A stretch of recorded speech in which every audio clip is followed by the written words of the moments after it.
PlayStation's Bluepoint Games is still working on an original title. This is Tom Ivan at Video Games Chronicle. Bluepoint Games has said that it's still working on an original title for parent company Sony Interactive Entertainment. PlayStation announced that it had acquired the studio in September 2021, almost a year after the release of its last game, a Demon's Souls remake, which was a PS5 launch title. The deal cemented a long-running relationship between the platform holder and the Austin, Texas-based studio, which has traditionally specialized in remakes and remasters of older games. However, when Sony's acquisition was announced, Bluepoint president Marco Thrush said the studio was aiming to work on original content going forward. Quote, "Our next project, we're working on an original content right now," he told IGN. Quote, "We can't talk about what it is, but that's the next step in the evolution for us," end quote. With almost 3 years having passed since the acquisition and the PlayStation business having recently undergone significant restructuring, Bluepoint's head of technology was asked by a fan on X if the studio was still working on original content. Quote, "Nothing has changed since our last statement that we are working on an original title," Peter Dalton replied. Quote, "Everything takes time. We are committed to sharpening our skills," end quote. 2021. September 2021. And a year before that, since they released their last game, it's been almost 4 years. More than 4 years? Demon's Souls was a launch game for the PS5 in the fall of November 2020. So yeah. Almost 4 years. Yeah. When are we going to hear about this? When are we going to see it? Apparently when it's ready, right? I mean, this has been PlayStation's MO, it seems, for the PlayStation 5 generation. And we could probably dial it back but before that, right, of really coming out and announcing these games that are going to be the ones they talk about, and then they announce the next ones when they're ready to talk about them. Yeah, it's that weird thing of, I still think, just because I'm a classically trained PlayStation fan, it's bizarre that we haven't gotten a teaser that, hey, Ghost of Tsushima 2 is happening. Hey, Bluepoint is working on this. Hey, but like, I think it's in one respect, it's for the best, especially with how long games take and how long they gestate, and also I think PlayStation isn't afraid to kill things in the crib anymore. And so I think that, hey, prove it. Let's not announce this thing, this new IP, this new whatever you're doing, new thing Sony Ben's doing, new thing, et cetera, anybody's doing, until we're there, because we don't want another Last of Us multiplayer on our hands. We don't want to say, this is what we're making, we're working on it, here's concept art, we're really excited. You know what? We're not doing it. Yeah. Like that is more, that's a bigger letdown than PlayStation's got no games. And then all of a sudden they do a PlayStation showcase where they show 4 first-party single-player games that are coming in the next 18 months. Yeah. I tend to agree with you as far as, like, I think this is the right decision. Let's not announce things before they're ready. Let's, like, wait until we're sure about these projects before we let the world know that these are the games that are happening. I have also seen the talk online, which online talk is just online talk, right? That doesn't translate to money. That doesn't translate to actual success, yada, yada. But I've seen a lot of the sentiment online that PlayStation, and you can even extend this out to just current gen consoles between, I guess, PlayStation and Xbox, it feels like you're not getting new PS5 like exclusive games. Yeah. Right? Like, the big games that we've gotten have mostly been on PS4 for the most part, or like it feels like you're not getting as many games as quick of a clip as you were for the PS4 generation. Do you feel like that is just perceived that way because they're not announcing everything? Because we don't have like a gigantic slate of games where we're like, oh yeah, and Ghost 2 is coming, yes and Bloodborne 2, and I think it's just that we had been spoiled in the PlayStation 4 generation for the most part, and especially at the end of it, where it's pandemic, this sucks, wait a second, here comes Ghost, here comes Last of Us, back to back, right? You know what I mean? It was the idea that even before then, before the release of then, you talk about these multiple E3s, right, where they showed Last of Us, they showed Days Gone, they showed Ghost of Tsushima, right, with the guy playing the flute and everything else. Like, I feel like it was just, they were talking more, whereas now they're not talking. So I think it's also the fact that when you start to poke a hole in that argument, people are like, well, not those games. You know what I mean? Of like, well, what about Helldivers? And what about Astrobot? Well, not those games. Those aren't real games. Those aren't AAA games. It's like, well, now we're picking and choosing. But again, we're talking about systems that are being supported so much by the third party. And again, this is something we talked about throughout the weeks, I guess, but definitely this week on one of the shows. The fact that Xbox just hasn't offered an offense, right? Where now I think we're getting to a point where we're turning a corner. But up until this point, it just hasn't been that, like, you'd think if Xbox was able to deliver at the clip the way they want to and with the quality they want to, they should run away successes, right? But even with PlayStation resting on its laurels, but in reality letting their developers work on games and this thing we've said over and over again that it is way harder to make a game now, and it takes a longer time to make a game now, even with them having this long catch your breath moment after a crazy PlayStation 4 and PlayStation 5 launch. You've gotten to now where Xbox just isn't to where they need to be to capitalize on that, right? Like Redfall did not work. Starfield did not hit the way people wanted it to. Like, does that change this fall? When we got like Avowed, you have Indiana Jones. See, my your Starfield Shattered Dimensions. Oh, yeah. You coming back? No, I'm not. We had this conversation yesterday about Wonder Woman and Indiana Jones. My gut reaction is no. I don't think it does. I don't think it does in a way those games are garbage. I just think that Avowed is going to speak to a specific audience, right? I think that's just how it's going to be. Indiana Jones, I don't think is this IP that is so massive. It's going to bring in, it's not Spider-Man. It's not going to bring in all of these people. It's like, oh, I'm casually interested in Indiana Jones. I enjoyed a movie back in the day, or I know Machine Games and that sounds cool. I don't think that's the one that like, even all that aside, I don't look at Indiana Jones and go, that's a 10 out of 10. That's a must play. That's a great game for sure. I can't wait for that game. But I don't think that's one where everybody's like, holy shit, I need to go buy an Xbox. We have seen, based on the SGF Xbox presentation, right? Internet chatter, but chatter on our own audience, right? And on our own subreddit and stuff like that. Of people being like, fuck yeah, I'm thinking about buying an Xbox, or I did go buy an Xbox. That was a really great performance. Like, if they start delivering those games and actually coming out that way and, you know, supporting their audience that way, I think then it's a different conversation. But again, I don't see anything on the Xbox lineup that is the Lex Luger slamming Yokozuna. That's like, we're changing everything. Holy shit. What a watershed moment. Xbox is pulling ahead right now. I think it would be slow death by a thousand cuts kind of thing. And not even death, just it's going to be a slow catch up if they would. But the lead is so large for PlayStation that, again, I think PlayStation has the luxury and the foresight to sit there and go, all right, Bluepoint, I'm Herman, keep working. Don't worry about it. It's not ready. When it's ready, we'll announce it. We are in no rush to do that. Yeah. We are in no rush to say what Naughty Dog's next game is. We're in no rush to show Ghost of Tsushima 2 because I would assume Ghost of Tsushima 2 isn't in the next 6 months, right? Like, I feel like we're sitting, there's always so many great reasons to criticize PlayStation. I can give you a laundry list. Have you checked in on your PlayStation stars lately? God. How are they going? Is it working today? Let me check if it's back online today. You know what I mean? I saw online that like they apparently are canceling Sony rewards, and for a second I thought it was the same thing as PlayStation stars, and I was like, oh, here we go. Still experiencing issues, everybody. We'll see if I ever get my points or my Shuhei statue back. Lots of reasons to criticize PlayStation. I don't think this is, you can criticize it, but I think this strategy does make sense. Yeah. The strategy of, we have our cards, you know our studios, you know the talent, and you see the fucking success of the system. There's no reason for us to get out in front of this and be like, well, but there's also this and that, and you can don't promise anything. Yeah. It's also weird. Like, the part of it that I don't get is that, you know, I think the solution to your first party studios not being ready to put out their games would be okay, let's look to third party. Let's partner with third party studios and either get exclusives or cultivate their games or fund their games. And this year, as far as PlayStation exclusives, we've gotten Helldivers 2, we've gotten Final Fantasy VII Rebirth, we've gotten Rise of the Ronin, right? And like, these might not necessarily be fucking God of War or Ghost of Tsushima, but like, one of those things is Final Fantasy VII Rebirth, which is a fucking huge game. Another one of those things is Helldivers 2, which is one of the biggest games of the year so far. And even as you look down the barrel of the rest of the year, you get things like Astrobot, you get things like Lego Horizon. Marvel vs. Capcom, right?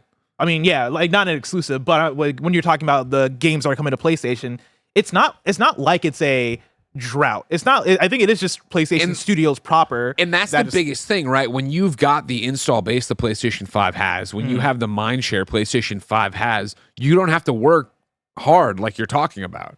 People are already going to play Assassin's Creed on it. They're already going to play these third party, the Star Wars Outlaws on it. They're gonna, me and Mike are going to go play college football on it, right? Like, or I will. Mike will play on Xbox or PC probably, but it's like, you know, like that exists. That the work on that is done. It's about keeping the audience happy. And really, when you start talking about that, you're talking about the hardcore audience that would listen to a daily video game news show that would make their lives about talking about it. And I think it's always easy then to conflate the internet chatter with the actual sentiment when I really don't think that's it. Very few people consume video games the way we, and I'm pointing at you in the camera out there, we consume video games. And so even to sit here and be like, man, there's just not that many PlayStation games. It doesn't matter if you're playing your PlayStation, you're playing the third-party games on your PlayStation. It doesn't matter if you are going to pick up Astrobot, if you are still buying Battle Passes and Helldivers, if you're picking up Final Fantasy and these other exclusives. Yeah. And meanwhile, you can jump to Microsoft and you can look at, well, they keep putting money into Game Pass, right? And they keep making exclusivity deals there. And it's like, well,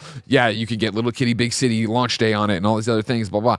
That apparently, from what we're seeing financially, isn't moving the needle, right? Like that isn't making them the runaway success. That's them trying to make a value offering on their side. And it's working for their fans, but it's not working like PlayStation's is. So Yeah. what's PlayStation's problem? Just wait. Who cares? Yeah. This episode is brought to you by Shady Rays. Get ready for the season ahead with quality shades built to last. Our friends at Shady Rays have you covered with premium polarized shades that won't break the bank. Shady Rays is an independent sunglasses company that offers an unrivaled product that's just as good as any expensive pair we've worn. Durable frames and world-class optics for all outdoor adventures. With an extensive array of styles and colors, you're bound to find the perfect pair of Shady Rays sunglasses. Y'all know I've been outside in the sun a lot playing Pokemon Go, and it's such a great experience wearing Shady Rays when I am out and about looking dope. Every pair of sunglasses is backed by lost or broken replacements. If you lose or break your pair, even on day one, they told us they will send you a brand new pair, no questions asked. Exclusively for you, Shady Rays is giving out their best deal of the season.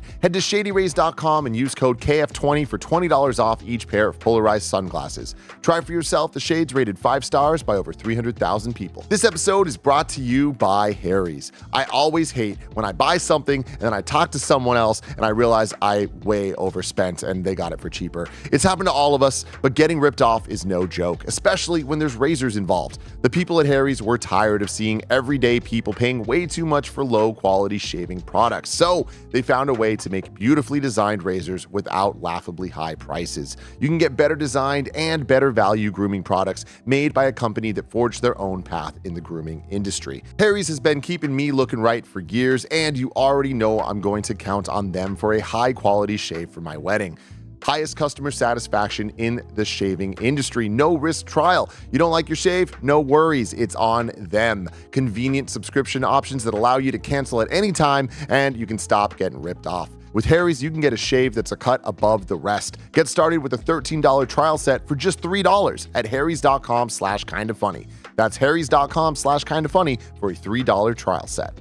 This episode is brought to you by A Better Paradise. From the writers of the Red Dead Redemption and Grand Theft Auto series comes the new immersive audio fiction podcast, A Better Paradise, Volume 1 and Aftermath. Set in the near future, A Better Paradise tells the story of the ill-fated development of an ambitious but addictive digital game world project led by inventor and psychologist Dr. Mark Tyburn. As the advanced software they developed began to deliver unexpected and disturbing results, the team fell apart under strange circumstances, and the project was abandoned. The game world and the super intelligence within were discarded, left dormant, and undiscovered. Until now. I listened to episode 1 on my way to work today, and the thing that stood out, of course, are the performances, but then as an audio drama fan, it was the use of monologues. There's a whole bunch of talking here that sets up the world that is not that far from us in the timeline, and also not that far from us in the technology, which is disturbing, but I'm quite interested to see where it goes. A Better Paradise is out now and available everywhere you get your podcasts. Go listen today, and don't forget to follow A Better Paradise on your platform of choice to make sure you never miss an episode. I'm so curious to see, like how sentiment shifts and moves as we go forward into this fall, especially this fall into even early next year, because we talk about the dominoes falling and all this stuff, right? And I don't believe in the dominoes anymore, but if we're going to talk about the dominoes, I think Avowed going into Indiana Jones, Black Ops Flight Simulator, all these things. You then talk about 2025 for Xbox and what they showed off in the Xbox showcase, and it is, I believe, what was Fable? Did Fable get a year? I need to chat okay, on maybe that. not Fable. I but like, don't remember if they put a 2025. I feel like there was on like a handful of 2025 things there, the South of Midnight and like a few others, where I'm like, oh damn, yeah, it's looking like a good time going into next year too. And if you can keep that momentum of every month you have some sort of major game dropping, again, a lot of the sentiment comes from just online chatter of people who do not represent the actual like core audience, probably not the right word, but like the bigger audience that makes up everything, even the audience that like engages in these conversations and stuff. I think once we get into there, it's going to be a fascinating thing from all the audiences. As Fable far as did have a 2025. Fable had 2025, yeah. So like it's looking like an interesting possibly very, very good 2025 for Xbox. I think by the time we get there, I'm fascinated to see like, all right, What is PlayStation said and what they're doing? what is PlayStation said and what they're doing, but then also how do people feel when Xbox does have this consistent clip of, hey, here's this, here's that, here's Avowed, here's Indiana, here's Fable, here's like South Midnight, and they keep that going for a sustained period of time. Does this create a conversation of, oh snap, I really like what's going on over here, PlayStation, where you at? Like we've only played Astrobot and Lego Horizon for the last 7 months. Like where's Death Stranding 2? Where's Ghost 2? Where's whatever? All of this for Xbox, right? In the console race between Xbox and PlayStation really comes down to Xbox has been so invested in services and the Xbox community. And so all it ever takes is one, oh, well, I'm going to pick up an Xbox for this game. You jump in there and then you're like, oh, well, I'm here and I got a month of Game Pass. I might as well. Those little things where you start trying it and understanding, oh, wait, this is really fucking cool. Wait, this is nice and blah, blah. And like, for me, there's been 2 interesting Xbox moments, I think, in the past couple weeks outside of the actual SGF conference, right? Number 1, the rumors and then them not showing the handheld, right?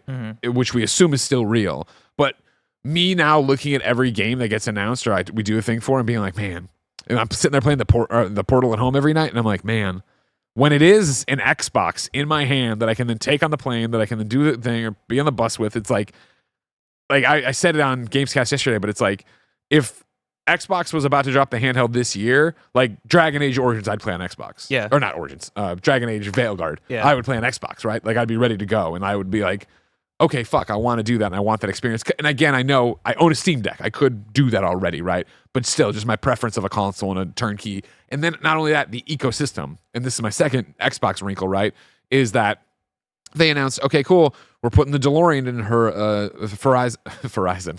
And Forza Horizon. Forza Horizon 5, right? And I was like, shit, I love the DeLorean. I've never played a Horizon. Yeah. Like I'm just not a racing game guy, right? And so I was I feel like you dig Horizon. so I was like, I opened up my phone. I opened up my remote play on my Xbox, started the download of Horizon, jumped out. I was watching cartoons with Ben. And I was like, wait, snapped on the backbone, Yeah. opened up cloud gaming, opened up Forza, jumped in. Him and I are playing it, passing it back and forth. And I'm like, holy, and again, it just works. And it is flawless to my naive eyes, right? I mean, that's what I do. Even for me, I'll do that with Steam Deck, where I'll be in bed with my Steam Deck, and I'm like, all right, I want to play something that's Xbox. And usually it is like you can like set up Xbox Cloud through Xbox Game Pass, or whatever. And every single time I see Forza Horizon, the latest one, and I'm like, let me boot that up because I know how that looks. I know how that's supposed to look, and I'm every single time shocked when I boot it up through Cloud, and I'm like, oh yeah. Still looks good enough. And that was the thing where, me and Ben are passing it, playing, enjoying it. And then yesterday, Ben now can accelerate. Yeah. This is a big deal. Oh, snap. For Hot Wheels Unleashed 2, I always have to accelerate for him.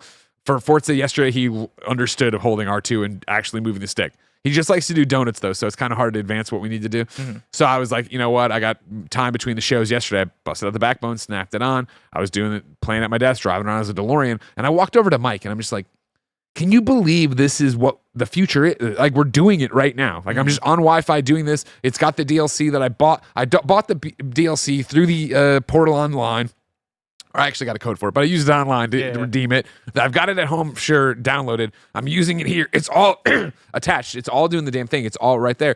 And it's just one unified system. And it feels like it all talks to each other. The interfaces all look the same. It's like, this is so good that if the handheld can be like that, I think it's going to be an interesting thing of losing me even, right? Of bleeding off of it. I mean, this is a joke I was making. And it was kind of a joke, but I was having a conversation with Roger, and I think Mike might have been part of the conversation too, where this is before we had officially sunsetted PS Love You and XCast, and like before we had transitioned to doing Gamescast every single day. Yeah. And I was joking with Roger. I was like, yo, once we finish doing PS I Love You, I might just, as like a experiment, just play all my third-party games on Xbox. Just as like a way to be like, yo, fuck you to the people in the audience. Oh, you suck. But like just as a fuck you to the people who like always throw shade at me for like, oh, he's a fucking PlayStation gamer, oh, he hates Xbox or whatever. I'm like, dude, what if I just play Xbox games for the rest of the year? Yeah. I think once we get like enough of things like the Xbox portable system or like things that bring me into the ecosystem in a way where it feels natural for me to go, oh yeah, let me just play this on Xbox as opposed to PlayStation. I'm Yeah. there, right? Like, I mean, it already works with me because, the obsession with Starfield, right? And turning that on, even if it's just to download the creations or look at the fucking Batman suits or the goddamn Mandalorian suits now in Starfield. I jump in and then it is that thing of, oh, Game Pass, wait, open it up. What has been added that I have? Oh, download it. Am I going to actually play it? Who knows? It doesn't matter. It's there if I want it. It's a fascinating time. And again, my obsession with trophies and my connection to that universe and just being the PlayStation guy, I doubt I'll ever fully leave. You know what I mean? But I do think that, again, for these kind of games that are the everlasting gobstoppers of like, oh, I'm going to be here forever. Like, I was joking around about it that if the handheld, drops and does its whole goddamn thing and it works as well as it is, thank God Starfield's already there. But then it will be that thing of like, sucks that I did Fallout 76 on PlayStation but even though I need an internet connection for it wherever I was, it wouldn't matter. But there's all those wrinkles, and as the cross progression stuff starts falling down, it gets really interesting about like Ubisoft, right? Sending saves back and forth all the time and how easy that is. Where even if I, don't have the ability, because it won't be out, to use an Xbox handheld this fall, when it does drop, I could send, my Assassin's Creed Shadows save to the cloud, right? And then bring it down over there and do it. And then I'd be in the whole thing about trophies, which is why, again, I worry about my Diablo. I got to platinum it before I really start tinkering with this whole thing. But I mean, it's a fun time to be alive. It's an interesting time to be alive. But again, I think where Xbox wins is just the so few barriers to entry. It really does feel to me like Xbox as a ecosystem is everywhere and has been thoroughly thought out to be everywhere, if that makes sense. Yeah. Where sometimes PlayStation, like just the menus I got to click through or do the damn thing to get to where I want to. I'm like, okay, cool, it works. And like remote play is fine, but don't get me wrong. And the Portal's great. But Xbox has a way of feeling like we don't need anything, even though I want the handheld. yeah. Back to Blue Point. Back to Blue Point. What are they making? Who the fuck they keep using the words original content, and they said original title. They never say original IP, Yeah. which makes me think that they're working on a sequel to something or some kind of revival of an IP that already exists. I mean, it would make sense, right? Like this is something the dream had always been kicked around of a Metal Gear from them. Obviously, I don't think that's happening with Konami's renewed interest in it. But again, maybe they're outside partnering on this stuff. But yeah, our next project, we're working on original content right now. It's like, okay, like this is the fun part of it. We're working on the only second thing they've said here about it is nothing has changed since our statement. We're working on an original title. Tenchu 5, here we go. Woo! Tenchu 5. Oh snap! Huh. And reaching in the bag. Huh? Does PlayStation own Tenchu? Shut up! Don't ask questions. Thank you. Woo! Thank you. AJ Brun says Bloodborne sequel, another dream that's kicked around all the time. They're not going to do that. No, I don't think. I don't so. think you do that without From. I don't think so either. Yeah, I think that would be. I think From would look at them away like, oh really? Like, sorry, like we made that. Not that like they have that authority, but I think PlayStation wants to foster that relationship with From Software and not rub them the wrong way whatsoever. See, I think making a I Bloodborne 2 would do that. My one wrinkle to that is that I don't think it's a blood feud, obviously, like Kojima Konami. So I think you could massage that one where you would be like, hey, we are doing the sequel, and obviously the people from are executive producing, and they're for the presentation. Why can't I remember the State of Play? No, the From Software guy's name. Miyazaki. Miyazaki. I was so caught up on Mizuguchi. Thank you very much. Miyazaki, right? Have him be executive producer on it. When you announce it, he's on stage or in the presentation, being like, From Software is busy making all these amazing games, but we're excited. We saw their talent with Demon Souls. Yeah. We're happy to consult what they're doing and all these different things. Blah blah. Like that would be fine. Then you'd be like, okay, cool. You'd still get the whole problem of everybody playing. You'd be like, oh, it's not as good. Or And that's my wrinkle to that is. One, how much bandwidth does Miyazaki have to like work on a project like that? How much is it going to be involved in the project? I do think that From Software and Miyazaki for a Bloodborne 2 would want to have a lot of involvement. I think Bloodborne for From Software, like that's one of their highest, like I guess like the From Software fan base when it comes to Bloodborne, that is like we know you for this, right? It is Dark Souls, it is Bloodborne, and it is Elden Ring. And Bloodborne, I think, has like this special attachment to them where it's what we talk about with like Uncharted or Last. But that's my whole thing. Where it's like I understand the attachment to it for sure. Yeah. But like I think there is not even it would be this aggressive, but there would be the rubber meets the road of like that's great. We own the IP and we're doing this with or without you. Like you know what I mean. And I don't think it's a blood feud to the point where they'd be like, well, fuck you then. Like I feel like especially with what they've done and how successful Elden Ring is, right? Like you're right that people know them for that, and that's the lineage and the way fans have found them. But I think fans are wise to it now of Yeah. who they are, what a FromSoft game is, what a Souls-like is, and that, hey, Elden Ring is their shit and they own it, right? Or does Namco own it? Do we know who actually owns the IP? I think From Software owns it. I think there's a That's their thing. So that's where they're going to go, and that's what they're going to continue to do, right? They did the thing where they made their name, and now they can make whatever they want, and they should own their own IP. I think that PlayStation could, with money and whatever, make it make sense for them. But yeah, I don't think that's what it is though. That Blue Point's working. Oh on no, it. I don't either. Yeah, I don't yeah, either. yeah. Yeah. I don't know.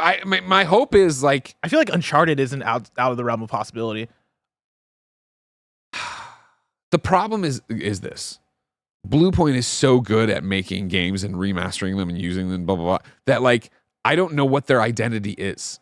I don't, you know what I mean? Like, who is Blue Point? Like, that's the biggest problem. Obviously we know the talent. It's clear as day. We've seen them make and remake and help get all these games remastered and whatever the fuck you want to call it out the door, right? But what is their identity? What do they want to make? What, like, it's not even that you can sit there and be like, oh, they remake this type of game. It's like, no, right? I mean, what the games they remade so far have been Shadow of the Colossus and Demon Souls, and there is like some thread there as far as like dude with sword game. Sure. And like honestly, Demon Souls and Shadow of the Colossus is not that far off as far as like the vibes, and it's like there's a lot of Shadow inspiration and like the From Software stuff too. I don't know if there's like a franchise in PlayStation's ownership that aren't either of those two things that Blue Point could dig into to bring back in that way. Yeah. Like, I don't think you make a Demon Souls 2. I think that'd be bizarre. No, I don't think you do that either. I don't think you make another Shadow of the Colossus. I think that'd be bizarre too. Maybe you make a new Dark Cloud. Just looking down the barrel here. You know what I mean? I mean, Games Assassin's Creed developed Galaxy. 2006 Blast Factor. If you want to get weird, 2009 God of War if collection. you want to get really Yeah, weird, yeah. actually, Gravity Rush has a movie coming out.